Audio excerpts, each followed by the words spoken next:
Thank you, honorable parliamentarians, for giving me a floor to speak about regarding a few of the most pressing issues that the youth is facing today. I'm Ayman Sadiq, founder of 10 Minute School, where we teach more than 150,000 students every single day, and that too completely free of cost. This makes us the largest online education platform of a small but a very optimistic nation called Bangladesh. When I used to teach back in 2013 in an offline class, the number of students attending in one class was only 40. Only a year later, when I took the same class online, the number of students attending that same class was 500,000. Just to put that number into perspective, if I need to reach out to 500,000 students by having a class of 40 students every single time, I have to repeat that class 12,500 times. That is my entire lifetime. Honorable parliamentarians, this is the sheer power of digital education today. With the help of augmented and virtual reality, we can create a classroom around anyone and everyone. Through the power of digitalization, we need to ensure that every bit of our educational content is reaching out to every student to the distant corner of the world, regardless where they belong or what the economic conditions are. We can create the content if you can give us the platform. We can teach, and you can give us the access and reach. Together, we can bring down the barriers of quality education to virtually zero. Honorable parliamentarians, I believe there is a detachment between the policymakers and us, the youth. Don't get me wrong, I'm not saying we dislike each other. It's probably because of the fact that we never really met in the same field. When you're at the press conferences discussing about pressing issues, we're probably browsing YouTube or Facebook searching for the same news. Why don't we bridge the gap of communication by meeting virtually?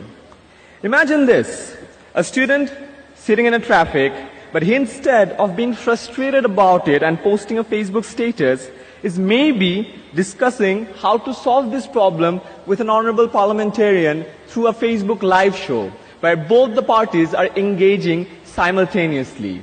That's the power of digitalization that we need to hold on to. 2 years back, when I graduated from university, I had an overwhelming realization that we need to do more to keep pace with this fast-changing world. The fourth industrial revolution has come with a range of new technologies that are blurring the lines between physical, digital, and biological worlds, and impacting all disciplines, economies, and industries. Robots are likely to replace a large portion of the jobs in the next decade to come.